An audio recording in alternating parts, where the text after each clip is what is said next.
అయినా ఈ రోజుల్లో సొంత అక్క చెల్లెళ్ళు రాఖీ కడితేనే రూ. 100 పెట్టడానికి ఏడుస్తున్నారు. అలాంటిది పరాయి వాళ్ళ నుంచి ఎలా ఎక్స్‌పెక్ట్ చేస్తాను చెప్పండి? ఇంతకీ ఈ మాట ఎందుకంటున్నానంటే, ఇలాంటి సిట్యుయేషన్ నేనే కాదు సొంత అన్న తమ్ముళ్ళు లేని ప్రతి ఆడపిల్ల ఫేస్ చేసే ఉంటుంది. మేము ముగ్గురం ఆడపిల్లలము. మాకు సొంత అన్న తమ్ముళ్ళు లేరు కాబట్టి తెలిసిన వాళ్ళకి, చుట్టుపక్కల వాళ్ళకి ఇంకా రాఖీ అయితే కట్టేవాళ్ళం చిన్నప్పుడు. తెలిసిన వాళ్ళకి, చుట్టుపక్కల వాళ్ళకే కాదు కొన్నిసార్లు ఊరెళ్ళినప్పుడు మా పెద్దమ్మ కొడుకులకి కూడా అలా కట్టేవాళ్ళం అనమాట. అయితే ఒకసారి ఒకరు ఒక మాట అంటే విన్నాను నేను. అప్పటి నుంచి ఇంకా నేను రాఖీ కట్టడం మానేశాను వాళ్ళకి. పరాయి వాళ్ళ అన్న తమ్ములకి రాఖీ కట్టడం ఏంటో, అయినా రూ. 10 రాఖీ పట్టుకొని ఊరంతా తిరుగుతారు. ఇదేదో బాగుంది, పొద్దు నుంచి సాయంత్రం వరకు 10 రాఖీలు కడితే రూ. 100 వసూలు చేస్తారు. ఎంతైనా సొంత అన్నదమ్ములు ఉంటే ఆ ధైర్యం వేరేలా ఉంటుంది కదా. చిన్నప్పటి నుంచి ఏ పండుగ వచ్చినా నేను ఎప్పుడు ఫీల్ అయ్యేదాన్ని కాదు, కానీ రాఖీ పండుగ వస్తే మాత్రం కొంచెం బాధ అనిపించేది.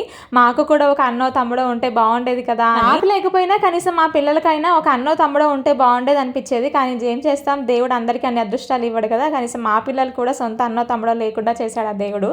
అయినా సరేలే, ఏం చేస్తాం, ఉన్న దాంట్లోనే సర్దుకుపోవాలి కదా. అన్నట్టు మీరు కూడా ఈసారి రక్షాబంధన్ ఎలా సెలబ్రేట్ చేసుకుంటున్నారు? మీరు కూడా ఎప్పుడైనా ఇలాంటి సిచ్యువేషన్ ఫేస్ చేయారా? అయితే కమెంట్ సెక్షన్లో చెప్పడం మర్చిపోకండి. అన్నట్టు మీ అందరికీ కూడా హ్యాపీ రక్షాబంధన్. అందరూ అన్నదమ్ములు అందరూ హ్యాపీగా ఉండాలని, మీ చెల్లెలని అక్కలని బాగా చూసుకోవాలని మనస్ఫూర్తిగా కోరుకుంటున్నాను.